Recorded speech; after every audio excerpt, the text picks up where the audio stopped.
Hypocrites and Strippers by Yaged, Episode 4. Have you ever studied literature? Remember that part where they teach you, drama is based on a character's inability to change? In other words, my life. I arrived in Los Angeles and quickly met stripper girlfriend L.A. Dating one stripper can be excused. It's an accident, an impulse, your what would Jesus do moment. But making a habit out of it? That's an entirely different story. Thus, I was already in way over my head when I allowed myself to be rather intrigued and slightly aroused by this quiet, conservative-seeming younger woman who revealed on our first date that she was a cocktail waitress. Here's a tip. No one in L.A., and no one outside of Vegas, refers to herself as a cocktail waitress. We were en route to this hip little cafe I had picked out in an attempt to camouflage for as long as possible how totally uncool I am. A cocktail waitress? I wondered aloud. Yeah.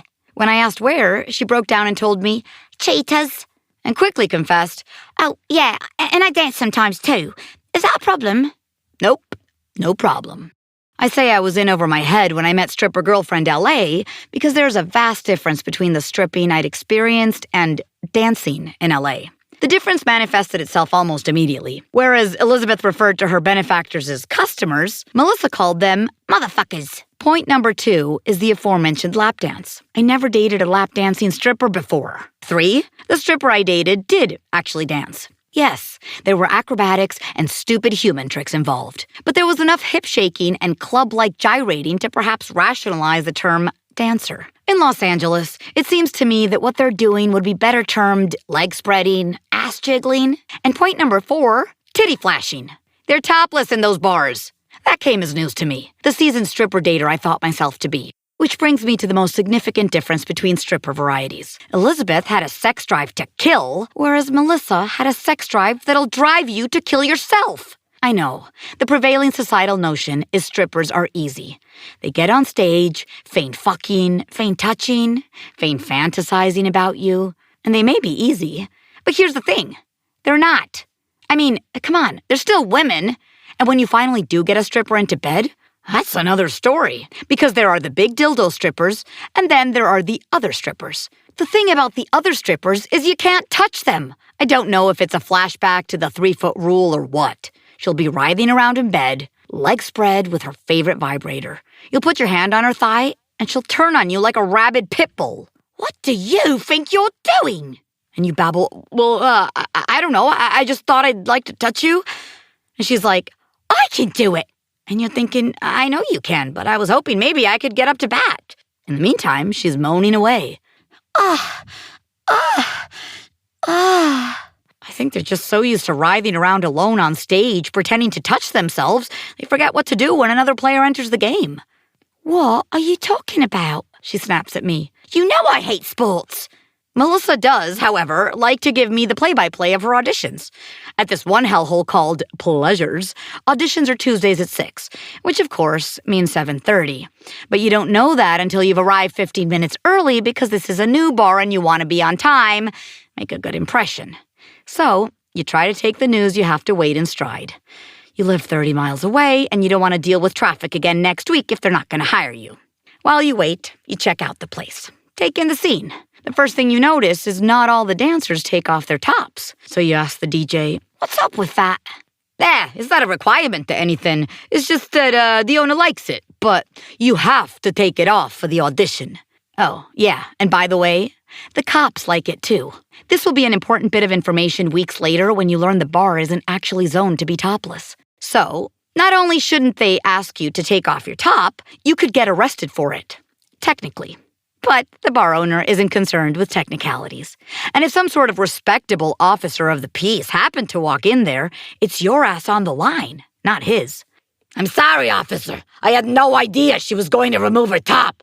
We certainly don't condone that sort of behavior. I understand. Just talk to these girls. I don't want to see it happening again. Absolutely. Can I buy you a beer?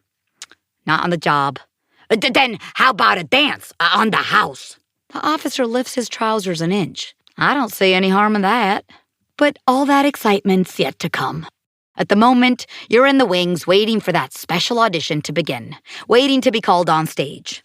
Gentlemen, making her debut appearance tonight, There's one girl ahead of you. Not a great dancer, but not bad looking either. Hell, she's better looking than half the women working here.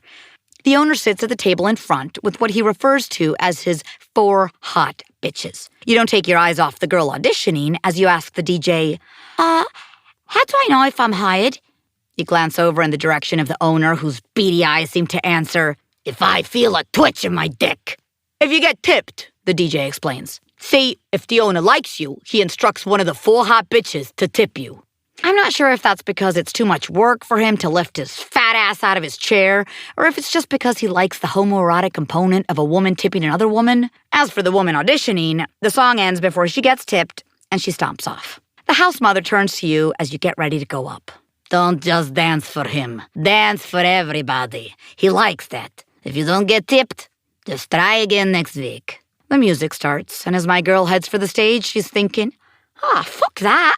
I'm not coming back next week. She's got this hot pink bustier going on with garters, and when she bends over just right, you can see a flash of her black thong.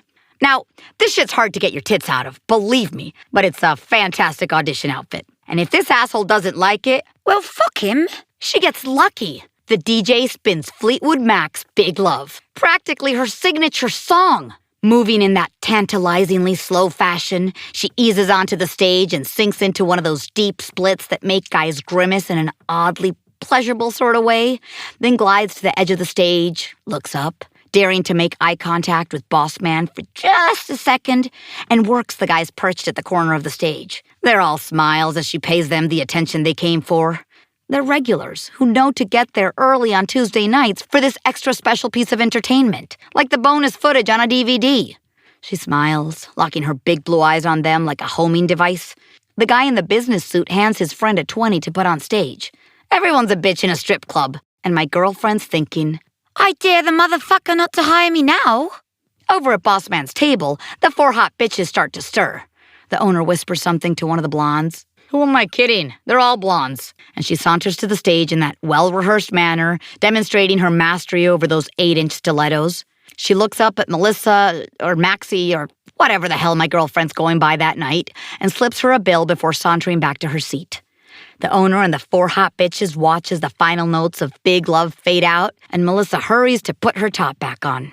In the weeks to come, she'll learn that Boss Man doesn't just hold court on Tuesday nights, but every night. The party frequently leaving the bar with him, resuming in the hot tub at his overpriced mansion that I can't help hoping he's overextended himself on. My girl also begins to note that each time she gets on stage, he has one of his 4 hot bitches saunter over and slip her a 5.